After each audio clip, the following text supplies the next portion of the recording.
we're just about at 12 o'clock now.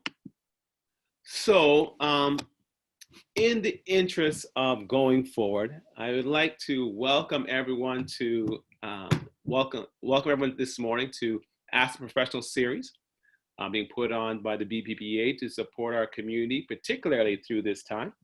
And we're taking this opportunity to educate our community versus some of the challenges we're having and some of the issues that might be of interest. Today, we are going to be discussing something in particular, and it's called prioritizing ourselves first. And to help lead this conversation, we have the elusive, the celebrated Miss Debbie Skerritt.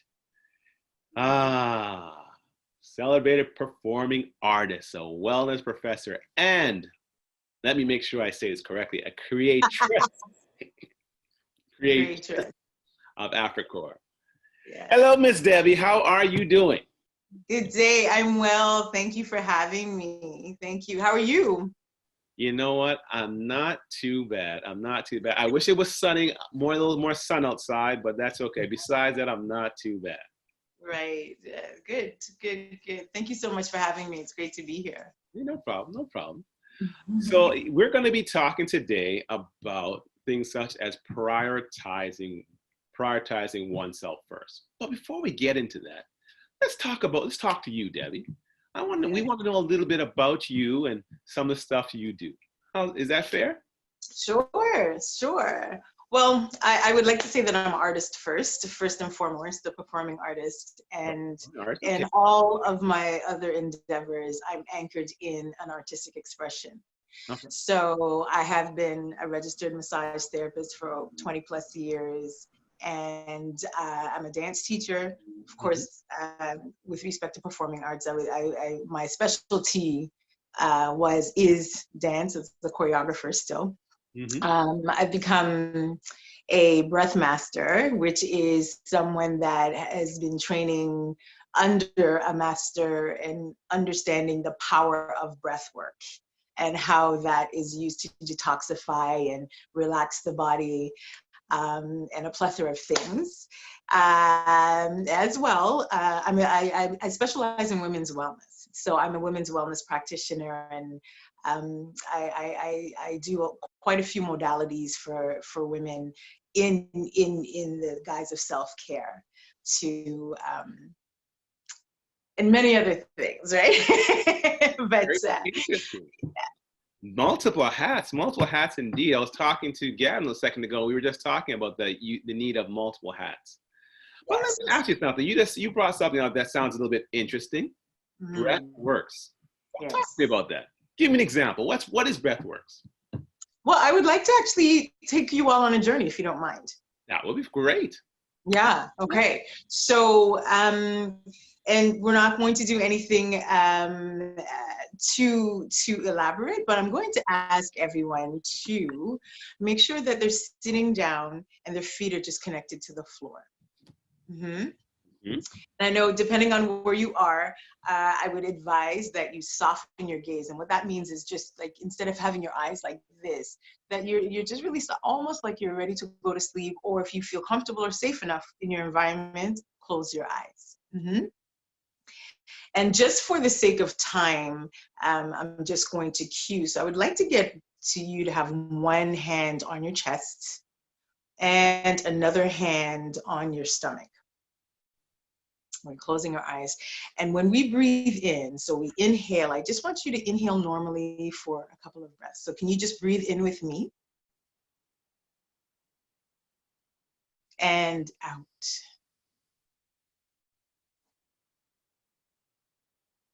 Again, breathe in.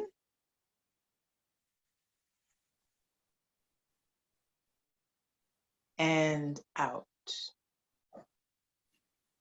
So we're going to layer this a little bit. So as you breathe in, what I want you to find or discover, explore, is that when you breathe in, that your lower hand, the hand over your belly, extends first, as opposed to your chest, the hand on your chest extending, and out.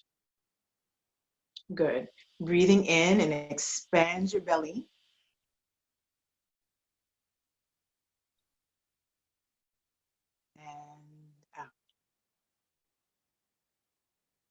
I'm gonna layer this again. So as we breathe in, we're gonna expand our belly. When we breathe out, I want you to drop your jaw and make an oval sound, almost like you're fogging a mirror. So we breathe in and out and fog a mirror. Pay attention to how that feels in your body. Again, breathe in, expand in your belly. Breathe out. Drop your jaw lower, make your mouth wider, unhinge your jaw joint. Breathe in again.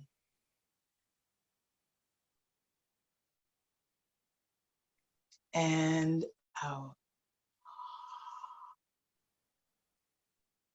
A few more things. As we breathe in, I'm going to get you to curl the tip of your tongue to the roof of your mouth and close. That's how we're going to breathe in. And out. Open your mouth, drop your jaw.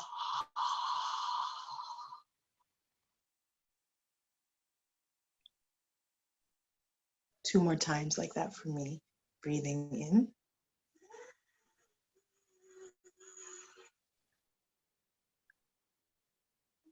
And out.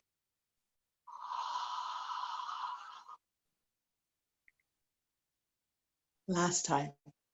Breathing in.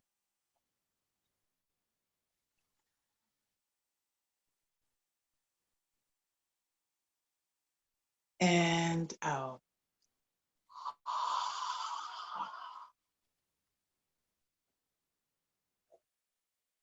And while you're here, I just want you to take a few moments to listen inside. So pay attention to thoughts that may have come up, or any feeling or sensation that may have happened in your body, in your chest, in your neck, in your head.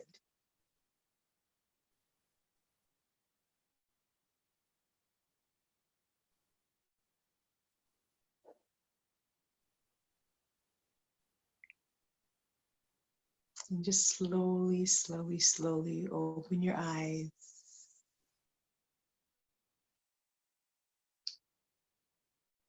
Yes, and we're here. Mm-hmm. Well, well. Explain to us, what was that? What was Very that? relaxing. I want to go to sleep.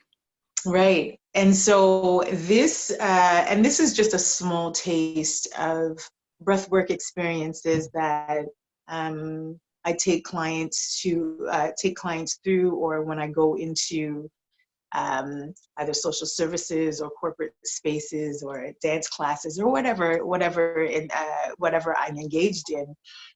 This is how I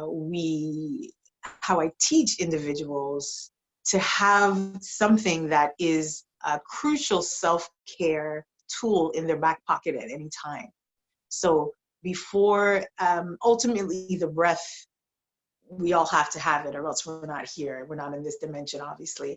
But the breath is utilized in a way to release stress from the body, decrease the central nervous system firing, what they call the fight or flight response, right? So it really helps to decrease your nervous system, helps to rid anxiety as well, right? It supports the body in detoxification. For athletes, we've got detoxification, yes, because when we're detoxifying our lungs, especially in this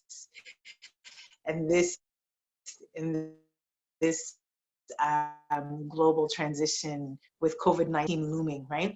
We have to understand the power of the breath to uproot stagnant matter that's in our lungs. We sometimes when we do work, if we're doing really deep work, my master that had taught me, he was always talking about individuals that, you know, may have smoked 20, 30 years ago and they've quit, but because now they're doing the deep work, they're tasting tar and nicotine and it's through their throat because of the fact that we're working through the lungs to detoxify the lungs, right? But in a in a corporate realm, or when we're at work, this is a powerful tool that we could utilize, especially when we have to do what we've got to call pivot right now. Everybody's got to pivot during this pandemic, this global pandemic. What are we going to do? How do we engage our audience? How do we continue to make our business thrive? You need to take a moment to be still enough, activate the breath as a tool to listen to creative ideas that come. Interesting. Right? Yeah. I mean, you can go on. It was very interesting. I've done many exercises like that.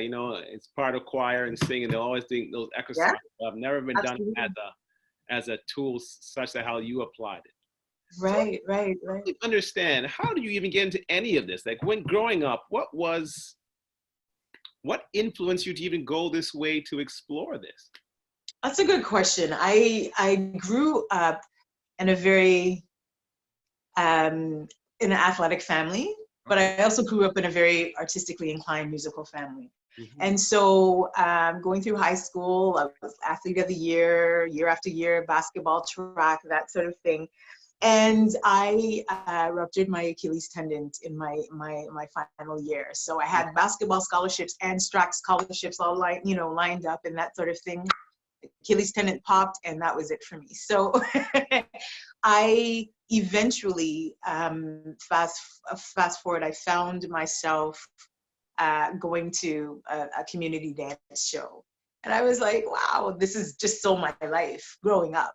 And I was like, it is still athletic. And I was kind of finding my way and that sort of thing. And I enrolled into the dance program, and then the teacher at the time is like, what are you doing here? You have so much gifting, you have so much talent, so much facility, you need to study dance professionally. And so I entered into one of the only Black dance companies in the city at the time, COBA, Collective of Black Artists. And I was there from 1997 until just as of recently. My son still goes there. So I developed my artistic lens. But in that time, once I started COBA, I enrolled into becoming a massage therapist. So I was in massage therapy school at the same time that I was going through my professional dance journey. So I really started to see how the rehabilitative aspect of dance is very much a wellness outlet, because we need to move for artistic expression, but we also need to move to make sure that our body is in alignment, in harmony, balance is what they call it. And then so many other things over the years, working with clients as a massage therapist and experiencing and my professional dance expressions had really start to meld, right? And then AfriCore was birthed. But my inspiration, my family, my parents are amazing lovers of music, and we're constantly dancing. I grew up moving all the time. Friday and Saturday nights, we move the coffee table out of the way and get moving. But I never really understood the real rehabilitative aspect. We always know dance is healing, but rehabilitatively, and how we can rectify back pain through movement, especially if we're sitting in an office or at a cubicle for 8 hours a day, right? So all these things started to come to me as I went through different experiences and, bring to present day, right? So a lot of experiences. Now you mentioned something there. You mentioned a couple of things there, but one thing you said, creatress of AfriCore. What is that? What does that mean? So creatress is a woman who creates, right? Or if you look in a goddess who creates. But it's as opposed to a creator being in the male essence of the male energy. I am a woman who creates, right? And specifically, AfriCore is a movement experience that came through me, right? Through being in times of prayer and meditation, like what we just did, and ideas come, and really realizing that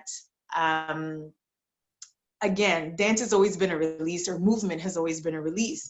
But I started to, with my massage therapy background, I started to explore Pilates to support a lot of my clients through back pain, because they used to, my clients at the time had suffered from computer back or student back, where they're always like this, 8 hours a day. And they couldn't understand why they are not in a labor intensive job, but still experiencing intense back pain. So I wanted to really explore the healing aspects of movement. So I'm getting into all of these Pilates training, which is great, that, you know, a lot of physiotherapists use to help their clients. And I'm noticing something, that in these wonderful teachings, we've got individuals, teachers and students alike, who are surprised that the spine moves separately from the pelvis and freely. And I'm like, that's what we do as a people. And they're utilizing this as a rehabilitative tool. And I was like, so what we've done at parties and at carnival and all these kind of beautiful expressions that we have is healing. And when you think about it, it is. It's like when you've got back pain and when you've got dysfunction, when you start to move your body, yeah, that releases. So I started to explore a lot of that. And initially started to test it for, like, beta testing, if you will, on my colleagues, my dance colleagues, my professional dance colleagues. And the response came back as, you know, my back pain is gone, my hip pain that I've had all these years and everything, it's loosening up. And I was like, right? And even with my own experiences, having my son, you know, being pregnant, and that has a lot of biomechanical challenges, and the birthing process, whether it be cesarean or, you know, through traditional canal, through the vaginal canal, that comes with a lot of dysfunction. So AfriCore started to evolve.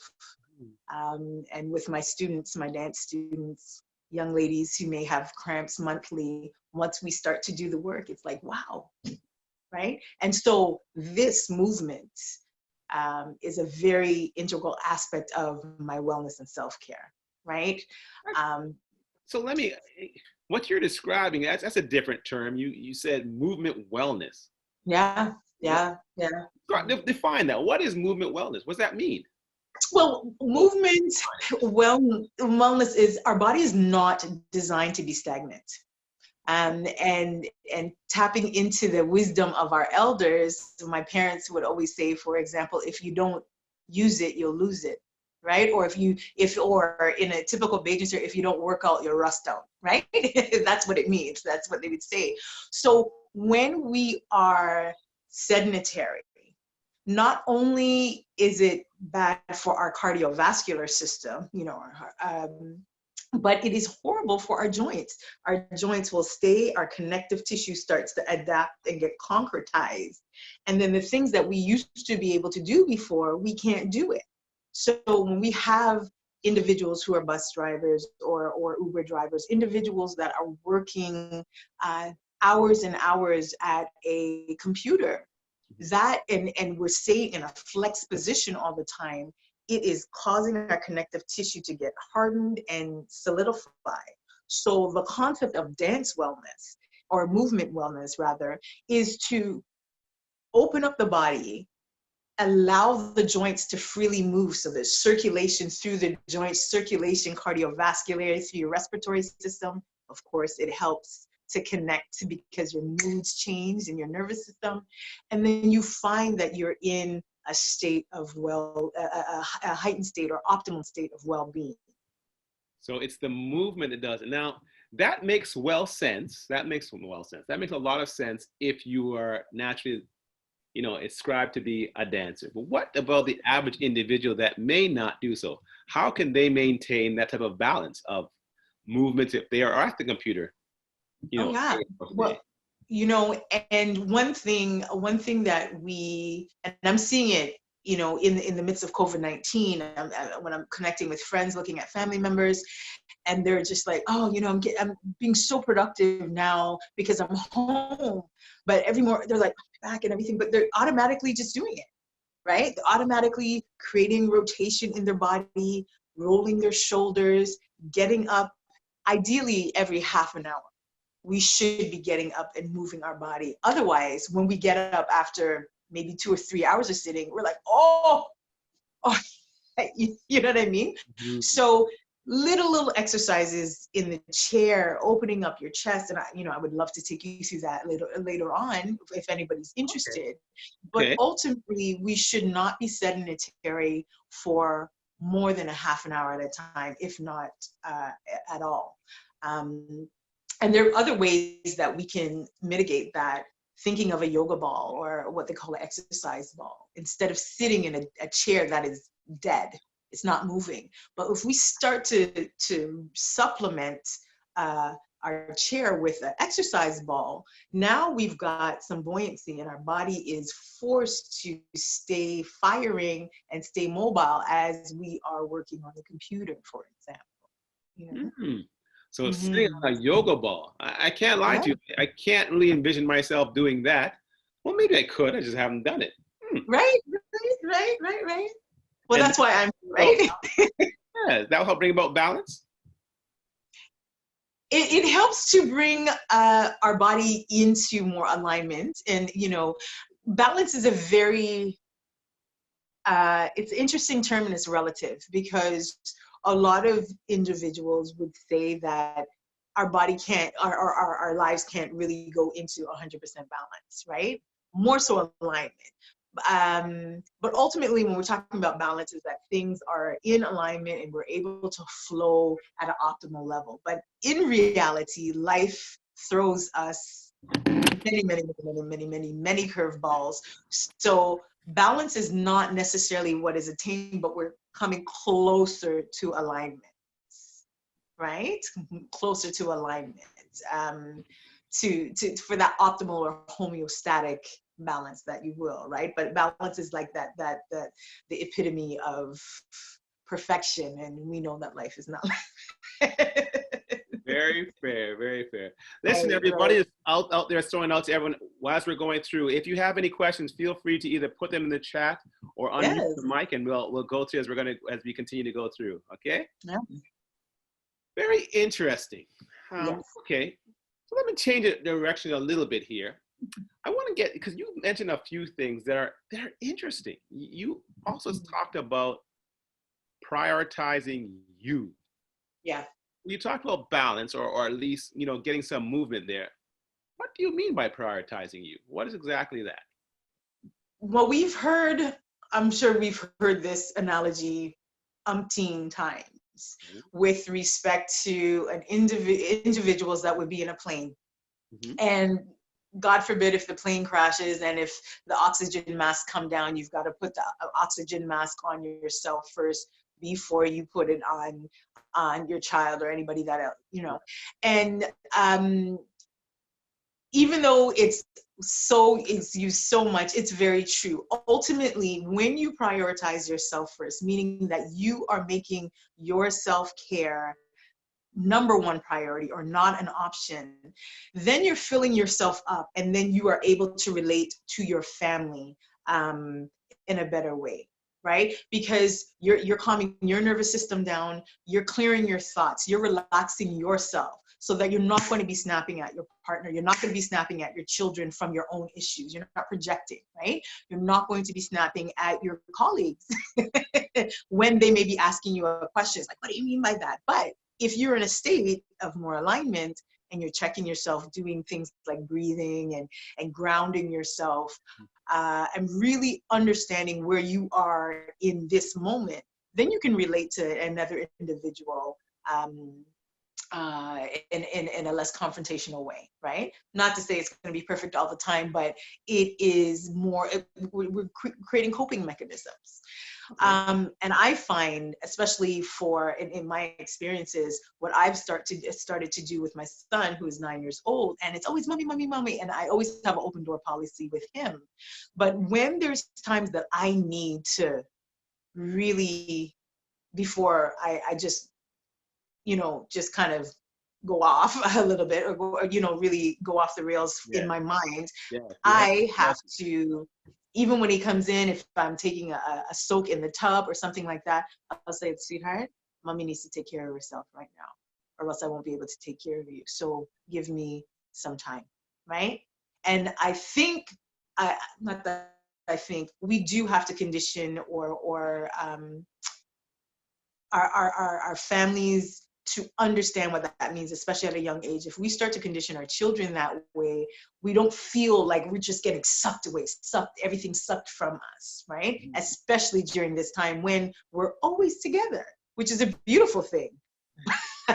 But I've been hearing a lot of stories, and even in my own experiences sometimes.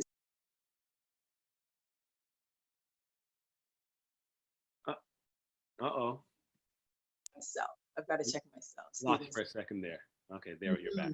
Right. Yes. Okay, but you know what? I find it very interesting. But here's my concern, or not my concern, in question. How do we therefore distinguish? Because simultaneously, you have a group of the population that, you know, everything they do is focused on them. They seem to be self-absorbed. And so how do we ensure that we justify prioritization of oneself without giving creative license for someone to be just selfish, just only about them? How do you maintain that balance? Well, you have to be unapologetic about it. Because if you know that you're a person that is giving to community, giving to your family selflessly, and even if you're not, the reality is you cannot give unless your cup is full. Right. Basically, and this adage from Iyanla Vanzant is amazing that she mentioned to Oprah Winfrey, and it just rings so true. It's just like, whatever is in the cup is for me. Anything that's in the saucer is for you. So you give out of your overflow. That way, we're not dealing with resentment. That way, we're not dealing with exhaustion. For example, my own experiences, I came from burnout. And I don't even think I came from burnout in the sense that being a registered massage therapist all these years, what I was not taught in the school system, in that educational system, was how to prioritize my self-care. Yes, we had boundaries, we spoke about boundaries, yes, whatever the case may be. But in the professional realm, I was working 6 days a week, 6 hours a day massaging, and I loved it. And I was, exercising and that sort of thing. But I always came from, waking up in the morning, getting a bit of breakfast. Oh, I got to go to work. But once things start to get really taxing on me, I realized, oh, I refuse to touch anybody until I get out in nature and fill up myself first. Then I'm bringing more of a powerful treatment to you. So you understand what I'm saying? So once we understand and be unapologetic, and that does not mean confrontational, but saying, I need this for me so that I could be the best for you. I need to do this for myself so that I could produce in the office. I need this for myself so that I could create what I need to create. And it ties in clearly with mental health, because once we start to act or tap into or make our self-care a priority, anxiety tends to go down. Right? Well, that ties into one of Elaine. Elaine had a question. Yes. And Elaine's French was, how does self-care relate to mental health, which you were just tapping? Right. That's a great question. So self-care, many things happen when on a physical level, we are releasing stress out of the body, we're relaxing our body, we feel great. On a emotional or mental level, subconsciously, we are telling ourselves that we are worthy. Right? We are telling ourselves on a subconscious plane that we are worthy, we value ourselves enough to do this, to create an armor for other people. So ultimately, if our subconscious messaging is being shifted because we're caring for ourselves first, our mental wellness, if you will, is going to shift as well. We're going to see ourselves in a different way. Our coping mechanisms when it comes to challenges are going to be different, meaning that we are not going to run up on so many issues with anxiety attacks, right? Case in point, I had a very, very difficult year last year, supporting a loved one through a tremendous health journey. And I could not explain to you the nights where my throat would get tight and my stomach would get, but I was always running after and making sure to care. And I realized it was just like, I know this and I've practiced this, but now I'm being called to understand this or experience this on a deeper level. Once I started to really dig into the stuff that I needed, I was able to take care of that family member in ways that I can't even believe. When I sit back, I was like, I can't believe that came to me, or I was able to do this, or I had the stamina or the ability to do this without really having a mental breakdown, right? So you're talking about being able to do that. How does someone that's not been in that scenario, does not have your background or training, know what balance is, or if they've achieved balance, if they are prioritize themselves enough in order so they can give to others? How would they know? Well, I would say it's a great question. I would say the goal to achieve balance, if we have that as our focal point, we're always going to feel like we're falling short, right? Because life always does this to us. Mm-hmm. But if we check in with how we feel in our bodies, right? If we check in to see when I've had this interaction with a colleague or my employer or a partner or a child, how is that making me feel in this moment? So we have to check in with ourselves first at all times. Then we can go and then we can deal with that in ways like breath work. Something as simple as playing music, right? Right? Because what it is energy that's trapped in the body. We feel helpless or we feel frustrated. We don't have a job or something that can cause us to be like this. How are we dealing with coping mechanisms? We can go out in nature. And even if we are in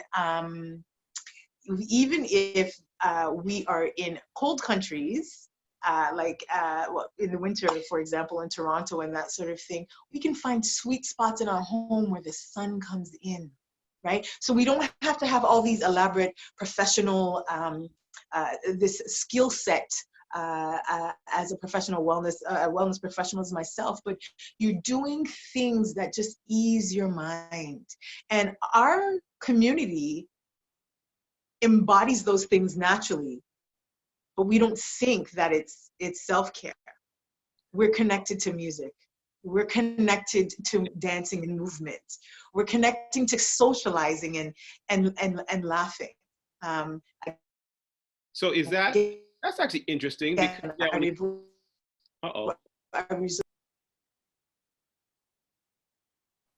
you seem to be chopping in and out. Are you there? Are you there? I'm here. I'm here. We got you back. You were chopping in and out for a second there. Yeah, you were saying, just continue on that. Our traditional mindset in the community is often more reactive versus proactive. How does that really affect both us, our mental health, and our health in general, particularly as it's Mental Health Month?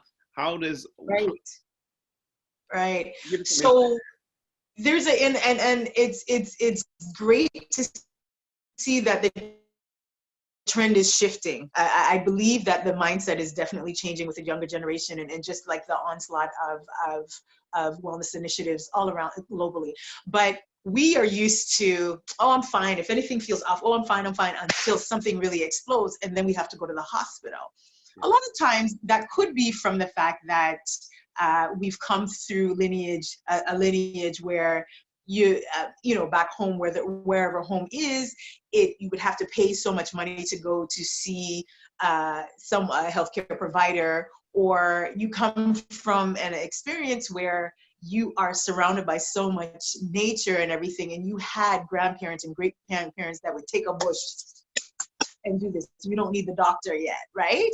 But when we are transported into North America per se, or even a Caribbean experience in this day and age, we are less connected to nature, and we find that the busyness of, I hear all the time from a lot of my clients, well, I'm not able to stop and go to the doctor and get treatment and everything. I've got this project to do. I got this product to do, right? I was having a conversation the other day that in my Mother's Day, I knew a lot of colleagues of my mom, because my mom is a retired nurse, that they would take pride in going to work every single day. Even when they had holiday vacation days, they would still work through that. That was their pride and joy. But at the end of the day, it's like they're giving out, they're pouring out. And oftentimes, I can't speak for all, but oftentimes the cup was very empty. And then so many things start crashing down. So that the reaction is when there's a massive health issue. That happens most of the times because of the fact that we have not placed appropriate boundaries around ourselves to navigate the way we need to navigate. Right? Very interesting. Very interesting. I just want to take a quick break here. We'll right now. I just once again thank everyone's on the line. I saw a few more people come online. Today we're talking about self-help and really reestablishing or prioritizing oneself first. So let's continue on. We talk about, you mentioned a few things there, as it relates from perception to reality, particularly in our community. What's the difference? What is our reality? What's your view on the perception versus reality in our community? Well, I have an interesting bird's eye view just because of the work that I do, either with women in women's wellness and ultimately hearing women unload as they are unveiling. Also, even in the context of being a massage therapist for so many years working in the clinic, I would treat families at a time. So you would hear the father's perspective, the mother's perspective, the children's perspective, and that sort of thing. So I've been blessed with seeing people unveil and getting the real. So the reality is, for example, in your place of worship, how are you? God bless you. Oh, I'm fine. I'm blessed and highly favored. Da da da da da. Inside, they're dying. Yes. Right? Because of the fact that, and I'm not. And please don't get me wrong. I am not coming against the church or any a religious institution, because I think that is a crucial part. Your faith practice is a crucial part of your self-care. Right? That takes you where other things can't, right? But what it is we've been taught to be, for example, strong Black women. We're taught to be strong Black men, which is important. We are strong, but our perception of what strength is that we don't feel, that we don't go through, that we don't have a platform or a space to release and unload. Because that makes us feel less than, because of the fact that we've been fed this perception of, nothing can penetrate me. Now, that being said, very true to who we are as a community. No, you don't tell your business to everybody, right? This is true, but we need to have support systems that we're able to unload and release in, right? And that is. Go ahead. I have one question before I turn over to Elaine. Elaine has a question for you. So do you think that's any different in our community versus other communities? And if so, how? What I would say is that I only can speak from my experiences. And I remember, for example, growing up in high school and how we would talk about dealing with things. We would laugh if people cried. We would, right? We would, or it's just, you it's a so-and-so did it, whatever the case may be. And we would also laugh. If you look at sometimes comedy shows or whatever, we would also make fun of other backgrounds, other cultural experiences that say, well, Johnny, let's talk about it. And we would laugh at that. But the reality is there's been a platform created for Johnny to speak about certain things. Here's the challenge.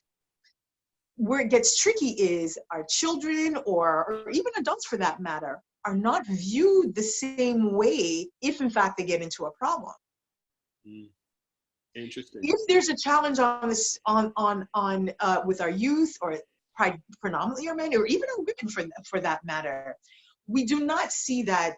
It's not viewed in the public eye, or it's not viewed in the media that this person could be going through a challenge. We're seen as violent, angry, whatever the case may be. This is not me dwelling on it, but just paying attention to the obvious. More likely, if a situation of that's similar is being manifested in somebody that is not that does not look like us, you would see that it's just like, well, they may have some mental challenges or so. So we are not, because of the armor, this fake armor that we're creating for ourselves, we are now raised to say, you know what, I wasn't coping well. I had too much on my plate, right? Gotcha. And so we create a silo that we're viewed, differently. We're viewed as angry, as aggressive, as violent, as opposed to. Interesting. Yeah. One turn over. Elaine had a question there, because before we go in a different direction, I want to get Elaine, give her opportunity to ask her question. Go ahead, Ms. Elaine. You need to unmute your mic and then come on. Hello, Elaine French. Hi, Debbie. How are you doing? I'm well. How are you? I'm super. I'm great. A question.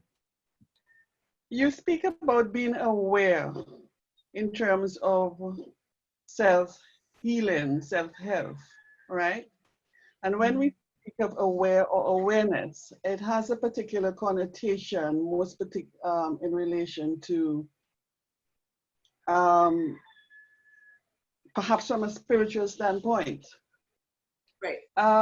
When you refer to meditation and yoga and things like that, and being aware, getting into yourself.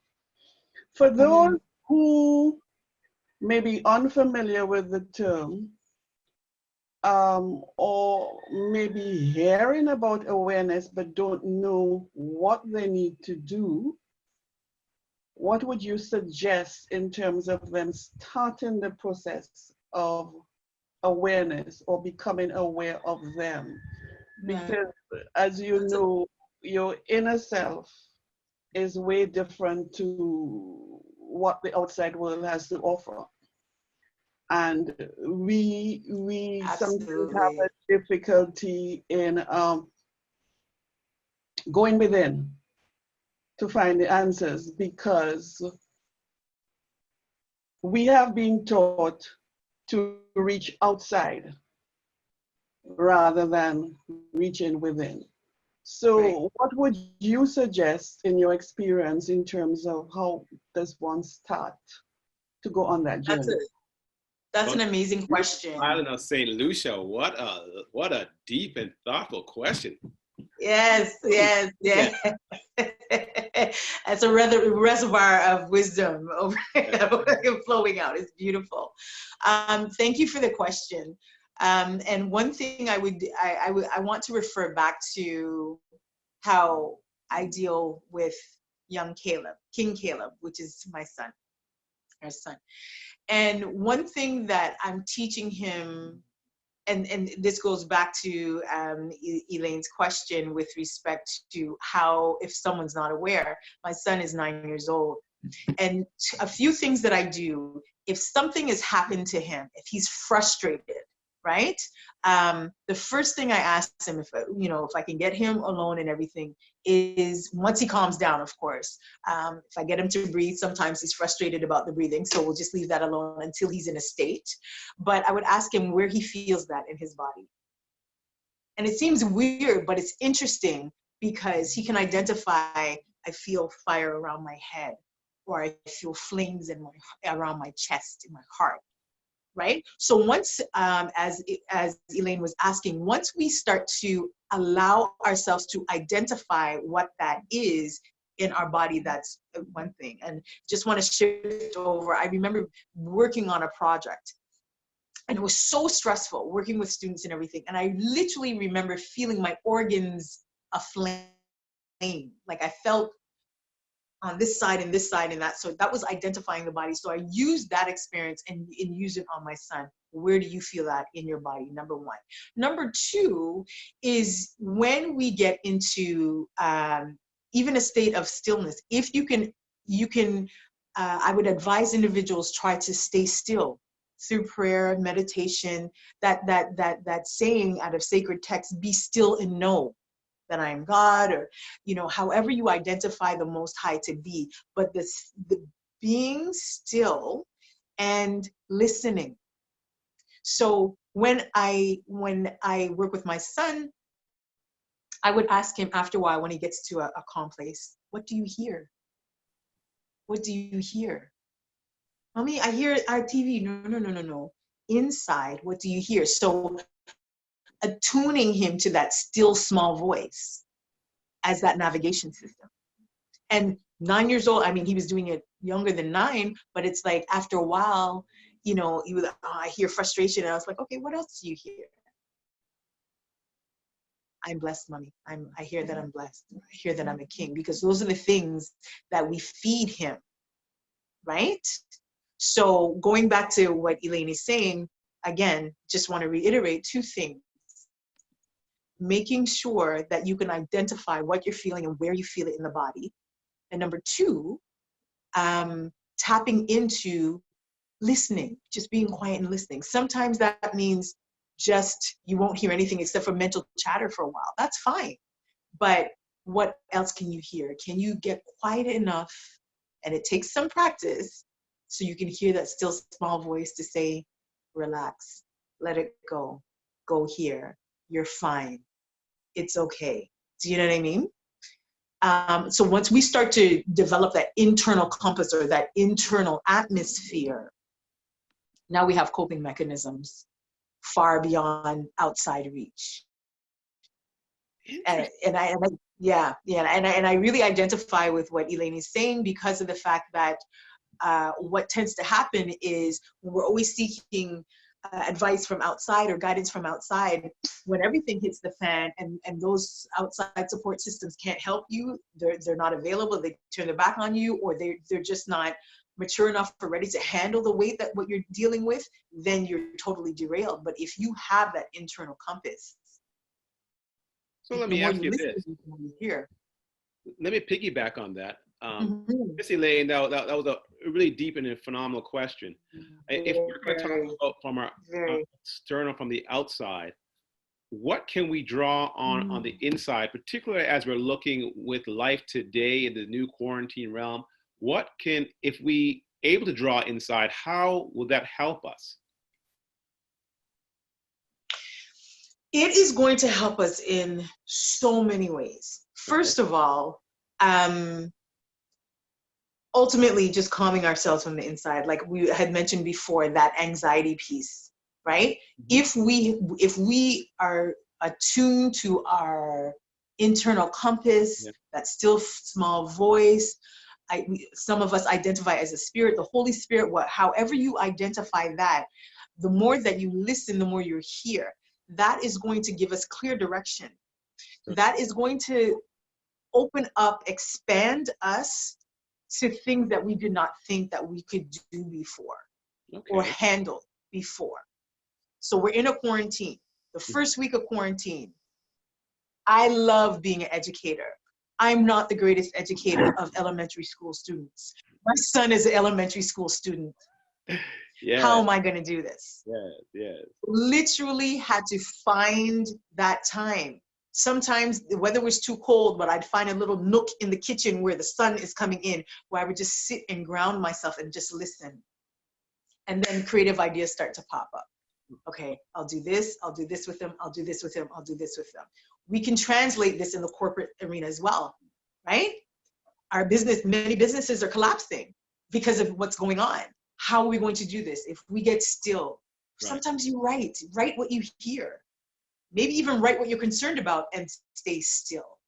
That is a crucial way of tapping into your self-care. And then when we start to listen, it's just like, oh, that idea comes and that idea comes. And then once you start to execute, more ideas start to come like rain. And that's just one element of self-care for coping mechanisms, right? But it's definitely a practice, but if we don't make it a priority, we just can't do it one day and then the other day it's like, well, it's okay. We have to be consistent and make it a priority. That's why I say it's not an option. Okay, that's very fair. Let me ask you, so say someone that's entrenched into the corporate realm, how do they make that a practice on a daily basis in a daily environment? Like what can they do, small tips that they can do to kind of stay still, get the direction and get creative? What could some small tips they could do? So set your atmosphere at all times, right? So if we're in quarantine now and we're working at home, before we get into the workspace, before we give our energy to everybody on Zoom calls and this and all these kind of phone calls and everything, you set your atmosphere, even if it's 15 minutes in the morning, to breathe, connect, pray, you read scriptures or whatever sacred text that you connect to. I love doing breath work in the morning as a way to breathe and as a way to pray as well and meditate. So breath work comes with the prayer and meditation for me. And then just get your body moving, get the energy moving through your body. It does not have to be in any kind of way. You could shake, you could put on music, or just even putting on music in general, right? So those are how many ways. So you set your atmosphere before, so you fill up your tank before you go and sit two steps away at your computer. So reground yourself. Reground yourself. Music and movement. Interesting. Absolutely, absolutely.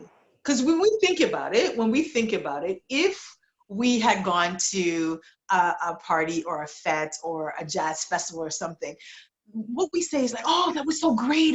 I had such a wonderful night. Boom, endorphins start moving around through your body, the blood and everything. Your atmosphere has totally shifted already. Interesting. Okay. But we need to use that.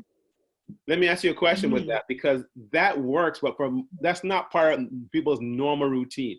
By the way, we have about 7 minutes left. If anyone has any questions, be free to put it in the chat or let me know and I'll let you ask the question. How does someone, like, for example, as we come out of quarantine now, how do they start incorporating that on a regular basis? Is it, like for me as an example, when I really want to kind of rezone or refocus, what I do, there's certain music I go to. I'm gospel jazz, that's me. Right. So I'll either play on the keys myself or I'll play certain things. Yes. What do you do to kind of reconnect yourself? So that's perfect. I love to play music. It depends on the mood I'm in. It depends what I just came out of, right? So sometimes dance is always a standard. Dance is always, movement is always a standard. It doesn't mean professional, whatever. When I'm in the kitchen, I would like to blast music, much to the chagrin of others in the house. But movement, I love to journal because I need to get a lot of these ideas or the thoughts or energy out of me. Right? So just the process of getting that out and making sure that I'm eating foods and supplying myself with water, because once we get out of certain intense things, if we start to go to junk food and stuff like that, we are totally reprogramming our body just to implode, in our mind to implode, right? There's so much connection with gut health and mental wellness. So those are some key things that I love to do. Always gotta move, always gotta listen to music, always journaling, constantly. I'm doodling all over because the ideas are coming like rain. But even driving home or just getting in the car. Now I know that there are a lot of folks that they feel contained because they can't get away, they're not going away to work and everything. Go out, get into your car, and or wherever, a garage, or even down if you're in an apartment or a condominium, wherever you are, get in a space where you can just be by yourself for a moment, right? Well, let me ask you this, because we only a couple of minutes left. If someone, like right now, there's a lot of information there, right? How would, if someone goes on YouTube or Google, there's thousands of sources. How would someone know where to connect to get some of the resources, or what exactly to do? Like, do you have a source, or are you absolutely. And I'm on my journey. I'm on my journey when it comes to branding, right? But I've been doing this for years and stuff like that. But because I have to pivot on the digital online forum, I'm on my journey in branding right now. I'm on. Of course, you can get me at my email, which is debbieforyourtemple@gmail.com. That's what. I'm also say your Debbie for your temple.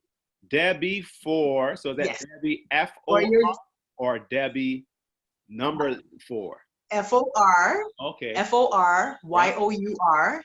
For T-E-M-P-L-E, temple. Okay. At gmail.com.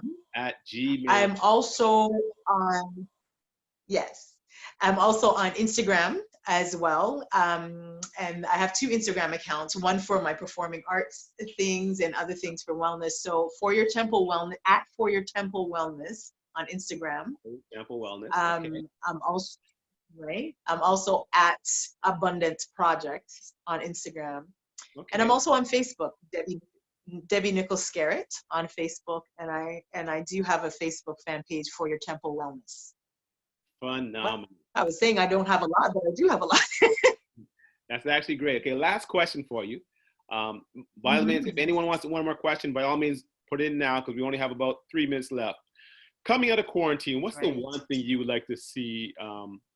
You'd like to see different, or like to see people do in order to really help get them back on track if they're off track? What's the one thing?